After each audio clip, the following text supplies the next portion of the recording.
Bienvenue à cette exploration approfondie. Aujourd'hui, on plonge dans l'univers de Geoscope.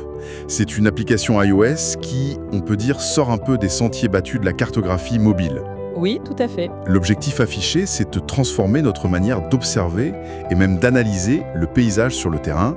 Alors, on va s'appuyer sur leur documentation, la FAQ, le manuel d'utilisation, pour décortiquer ce qui la rend spéciale.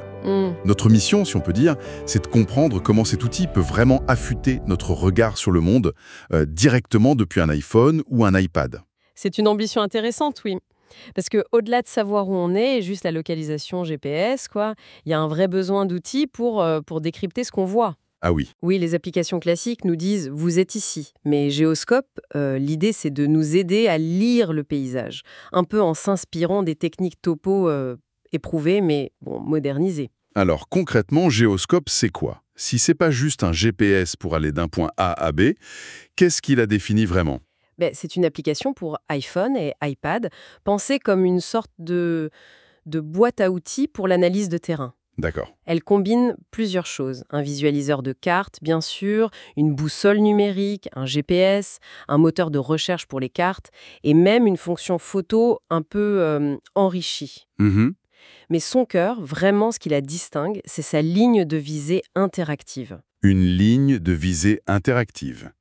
Euh, Qu'est-ce que ça veut dire exactement? Alors, imaginez une ligne qui est tracée sur la carte de votre appareil, sur l'écran, Et cette ligne montre en temps réel la direction exacte vers laquelle vous pointez physiquement votre iPhone ou iPad sur le terrain. Ah oui, d'accord. Et ça permet d'identifier précisément ce que vous regardez au loin, un sommet, un clocher, peu importe, en le retrouvant sur la carte, justement, le long de cette ligne. C'est comme une sorte d'Alida de numérique alors. C'est un peu ça, oui. La LIDA, c'est cette règle de visée qu'on utilisait sur les cartes papier traditionnellement. Là, c'est intégré au smartphone et ça automatise des choses un peu complexes comme la correction de la déclinaison magnétique, par exemple. D'accord, ok. Cette ligne de visée, c'est donc l'élément central. Quelles autres fonctionnalités on trouve autour de ça? Alors, il y a plusieurs outils qui complètent cette fonction principale. On a une ligne opposée, ils appellent ça antipodale, pour voir ce qui se trouve derrière soi ou même à l'opposé sur le globe. Mhm. Il y a une autre ligne qu'on peut pointer vers une cible qu'on a définie à l'avance.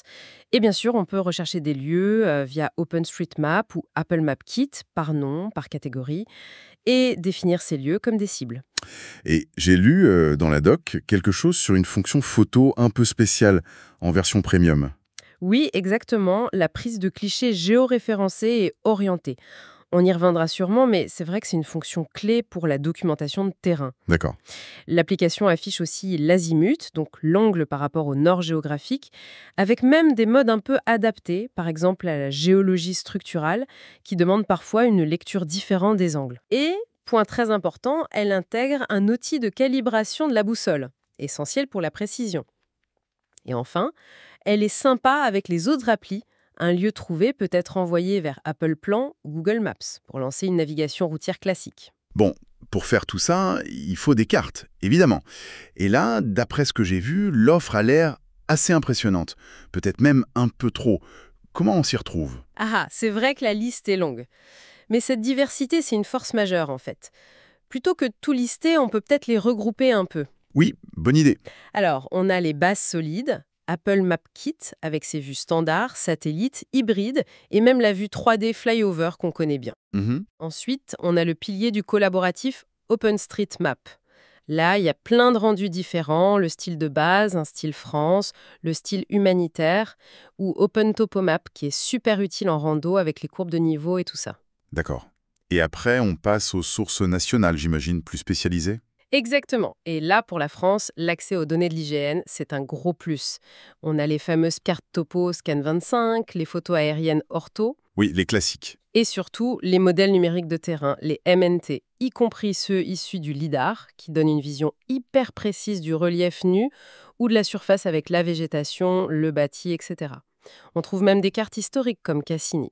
Ah oui, quand même. Et on a des offres similaires pour d'autres pays.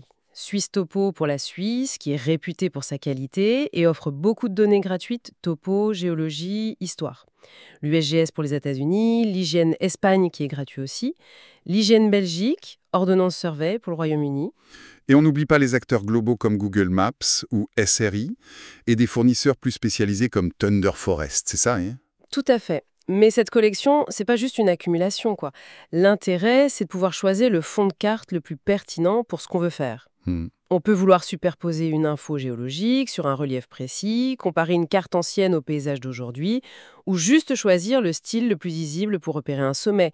C'est cette capacité à croiser les regards qui transforme l'outil. Mais j'imagine que cet accès a un coût, surtout pour les données sous licence comme celle de l'IGN. Oui, alors là, il faut distinguer 3 niveaux. L'application de base, elle est gratuite. Ensuite, il y a une version premium. C'est un achat unique, pas très cher, qui débloque des fonctionnalités avancées. D'accord? Et enfin, pour les cartes spécifiques sous licence comme IGN France ou d'autres données pro, là oui, il faut un abonnement annuel Premium Maps. Ça sert à couvrir les frais que Geoscope paye aux fournisseurs. On parle d'environ 26 € par an pour cet accès-là. Ok. Revenons à l'utilisation aux pratiques. Comment cette fameuse ligne de visée, là, elle aide concrètement à lire un panorama? Le manuel prend l'exemple de la chaîne des puits. Ça m'a l'air d'être un bon cas d'école. Oui, c'est un excellent exemple. L'idée est assez simple en fait. Vous êtes sur un point d'observation, bon, le GPS est activé ou vous avez réglé votre position à la main. Vous pointez votre appareil vers un élément qui marque bien le paysage, disons, le puits de Dôme au loin. Ok, je vise le puits de Dôme. Et là, la ligne rouge apparaît sur ma carte, dans cette direction. Précisément. Et ensuite, le truc, c'est d'explorer la carte le long de cette ligne.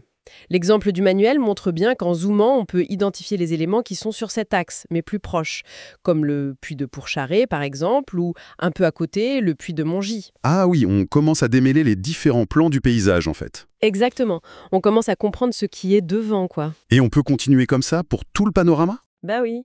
En restant sur la même ligne de visée vers le puits de Dôme, on repère d'autres puits qui sont à son pied. Puis on change de cible, on vise un autre point ou on utilise un puits qu'on vient d'identifier comme repère intermédiaire et petit à petit on arrive à nommer chaque sommet, chaque colline qu'on voit. D'accord. L'exemple montre comment on identifie comme ça les puits de Lachamp, Mercœur, La Solace, de la Vache. C'est vraiment comme si on construisait sa propre table d'orientation, mais interactive et personnalisée. Et ce qui rend ça possible, c'est donc la combinaison de la localisation, de l'orientation super précise via la boussole et le gyroscope, et puis de ces cartes très détaillées. C'est tout à fait ça. Et il y a des petites astuces en plus, comme pouvoir verrouiller la ligne de visée. Ça, c'est pratique pour analyser tranquillement la carte sans bouger. Ou alors se caler sur un repère proche qu'on connaît bien pour affiner la précision. Ça rend la méthode vraiment efficace sur le terrain. Passons à une autre application, la documentation. La fonction de photo géoréférencée et orientée de la version premium, là. Qu'est-ce qu'elle apporte de plus qu'une simple photo géolocalisée qu'on a déjà sur nos smartphones? Alors là, elle ajoute une information qui est cruciale dans certains domaines, c'est l'orientation précise de la prise de vue. Concrètement, Geoscope vient superposer à l'image des petites barres verticales graduées tous les 10 degrés d'azimut. L'azimut, c'est l'angle par rapport au nord géographique. Ok, des graduations directement sur la photo. Voilà. Et les directions cardinales nord, est, sud-ouest sont marquées en rouge pour être repérables tout de suite. Les autres sont en bleu fin. Donc la photo devient un document qui dit non seulement où elle a été prise, mais aussi dans quelle direction exacte on regardait à ce moment-là. Exactement. Et ça, pour un géologue qui documente l'orientation d'une faille ou d'une strate rocheuse, ou un architecte qui relève l'azimut d'une façade par rapport au soleil, ou un archéologue qui situe une structure, cette information d'orientation, elle est fondamentale. La photo n'est plus juste une illustration, ça devient une mesure. Je vois, c'est beaucoup plus précis. La documentation mentionne aussi que Geoscope gère la sphéricité de la Terre en traçant des lignes géodésiques. Bon, ça sonne un peu technique ça. Est-ce que c'est vraiment utile au quotidien ou c'est réservé à des usages très pointus? C'est plus pertinent qu'on pourrait le croire. Une ligne géodésique, en gros, c'est juste le chemin le plus court entre deux points à la surface d'un globe, la Terre quoi. Sur nos cartes plates habituelles, qui sont des projections, ce chemin le plus court apparaît souvent comme une courbe, pas une ligne droite. Ah oui, d'accord. Geoscope, lui, il calcule et il trace ses vrais chemins les plus courts. Et c'est important pour visualiser correctement des directions à grande distance. Vous avez un exemple? Oui, le manuel cite la direction de l'Islande depuis la France. La ligne géodésique qui apparaît, orientée NNSSW, il correspond à l'orientation des contraintes tectoniques majeures en Europe de l'Ouest, celles qui sont liées à l'activité de la dorsale médio-atlantique. Voir cette ligne sur la carte, ça aide à connecter des phénomènes géologiques qu'on observe localement à des dynamiques globales. C'est assez parlant. D'accord. Autre exemple donné, le calcul précis de direction symbolique, comme la Qibla, la direction de la Mecque, ça demande de prendre en compte la position exacte, la géodésie donc, et, point crucial, les perturbations magnétiques locales qui affectent la boussole du smartphone. Géoscope permettrait cette combinaison unique. Et pour le côté plus ludique, il y a trouver son antipode. Oui, le point diamétralement opposé sur Terre. Bon, au-delà du jeu, ça nous rappelle que notre perception des distances et des directions est souvent faussée par les cartes planes qu'on utilise tout le temps. Donc, gérer la géodésie, c'est un gage de précision pour les analyses poussées. Et puis, c'est une invitation à penser le globe un peu différemment. Parlons un peu de la prise en main. L'interface, elle a l'air assez riche en boutons, en options. Est-ce que ça reste utilisable facilement? Alors, l'application s'organise autour de 8 écrans principaux, carte, recherche, etc. On navigue entre eux par balayage ou avec des petites flèches. Sur l'écran carte principal, qui est celui qu'on utilise le plus, il y a une colonne de boutons sur le côté qui donne accès aux fonctions essentielles. Oui. Choisir le mode d'affichage, nord en haut ou cap en haut, changer de carte, passer du GPS à une position manuelle, définir une cible, verrouiller la visée, calibrer la boussole, passer en 3D, accéder à la photo. Bon, c'est dense, c'est vrai, mais les icônes sont assez claires quand même. Et il y a une aide intégrée si on est un peu perdu. Oui, et ça c'est plutôt malin. Un appui long sur le bouton d'aide, le petit point d'interrogation, fait apparaître des infobulles qui expliquent les autres boutons présents à l'écran. Ah, d'accord. C'est une bonne façon de guider l'utilisateur sans surcharger l'interface en permanence avec du texte. C'est assez pratique. Vous avez mentionné plusieurs fois la calibration de la boussole. Pourquoi c'est si critique? Et comment Géoscope gère ça? On sait bien que les boussoles de smartphone, parfois elles font un peu n'importe quoi. Oui, c'est fondamental. C'est même la clé pour la fiabilité de la ligne de visée. Le magnétomètre du téléphone, le capteur qui sert de boussole, il est hypersensible au champ magnétique autour. En ville, c'est terrible. Le métal des bâtiments, des voitures, l'électricité, ça perturbe le tout. Mhm. Même en pleine nature, attention, hein. Certaines roches, des failles géologiques ou même des circulations d'eau souterraine peuvent créer des anomalies magnétiques locales. Et ça peut fausser la lecture de la boussole de plusieurs degrés, parfois même de dizaines de degrés. Ah oui, carrément. Donc, sans calibration, la ligne de visée pourrait pointer dans une direction complètement fausse sur la carte. Absolument. Le risque est réel. C'est pour ça que Géoscope intègre une procédure de calibration manuelle. L'idée, c'est d'utiliser un repère fiable dans l'environnement. Une route bien droite, un bâtiment dont on connaît l'orientation sur la carte. D'accord. On aligne d'abord la ligne de visée sur la carte avec ce repère connu. On appuie sur le bouton de calibration. Puis, on pointe physiquement l'appareil vers ce même repère sur le terrain, dans la vraie vie quoi. Et on rappuie sur le bouton. Et là, l'application calcule la correction nécessaire. Exactement. Elle calcule l'écart, la dérive locale en quelque sorte, et elle l'applique à toutes les mesures d'azimut qu'elle fera ensuite jusqu'à la prochaine calibration. L'angle de correction est même affiché pour info. D'accord. C'est vraiment une étape indispensable si on veut utiliser Géoscope pour faire des mesures d'orientation précises, que ce soit pour la géologie, l'archi, ou même le calcul de direction symbolique dont on parlait. Et il faut penser à la refaire si on change beaucoup d'endroits ou si on a un doute sur la mesure. Ok, très clair. Un mot rapide sur le cache pour l'utilisation hors ligne. Ah oui, c'est assez classique, mais c'est essentiel pour une application de terrain. Les cartes qu'on consulte sont mises en cache sur l'appareil, donc il suffit de préparer sa sortie en affichant les zones qui nous intéressent quand on a une connexion Internet. Avant de partir, Voilà. pour pouvoir ensuite y accéder sur le terrain, même s'il n'y a plus de réseau, les préférences permettent de voir l'état du cache et de le gérer un peu. Bon, terminons par le modin économique et puis la question incontournable de la vie privée. On a déjà un peu évoqué les 3 niveaux, gratuit, premium en achat unique et premium maps en abonnement annuel. Mais qu'en est-il de nos données personnelles? Oui, un point important aujourd'hui. Et là-dessus, la documentation est très claire et ils insistent pas mal sur ce point. Géoscope est conçu, disent-ils, pour respecter strictement la vie privée. Il n'y a aucune création de compte, aucune inscription est demandée. Ah, d'accord, pas besoin de login mot de passe. Non, et le développeur affirme qu'aucune donnée personnelle, ça inclut la localisation ou les données d'utilisation de l'appli, n'est collectée, transmise ou analysée par leur serveur. Donc pas de tracking caché. L'application fonctionne essentiellement en local sur le téléphone. C'est ce qui est affirmé, oui. Les seules communications externes, ce seraient celles qui sont techniquement nécessaires pour afficher les cartes, donc les requêtes aux serveurs de tuiles, d'Apple, d'OSM, de l'IGN, etc., ou pour obtenir la position GPS via les services du système iOS. Ce qui est normal pour une appli de carto. Voilà, c'est inhérent à toute application de ce type.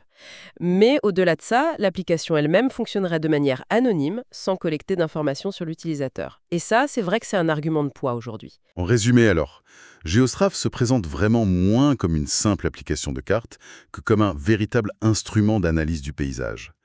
Elle modernise des principes de topographie grâce au mobile, elle offre une profondeur cartographique assez remarquable et des outils pour décrypter ce qui nous entoure, que ce soit un panorama en montagne ou même les forces géologiques globales. Qu'est-ce que ça implique pour nous au fond? Peut-être une invitation à regarder le monde avec un peu plus de curiosité, plus d'acuité? Oui, tout à fait. Et pour conclure, peut-être une réflexion que l'outil inspire. On a vu qu'il permet d'explorer des directions lointaines, de comprendre des dynamiques globales. Mais pourquoi ne pas l'utiliser aussi pour interroger notre environnement le plus immédiat, le plus proche? Hmm. Si on pointait Géoscope depuis notre fenêtre, par exemple, ou le long de l'axe de notre rue, mais en utilisant non pas une carte satellite classique, mais peut-être une carte géologique locale, une carte historique du quartier ou un MNT précis du relief urbain. Quelles structures cachées, quels alignements oubliés, quelles histoires du sous-sol ou du passé est-ce qu'on pourrait révéler juste là, sous nos yeux? L'exploration la plus fascinante finalement, c'est peut-être celle qui commence juste au pas de notre porte.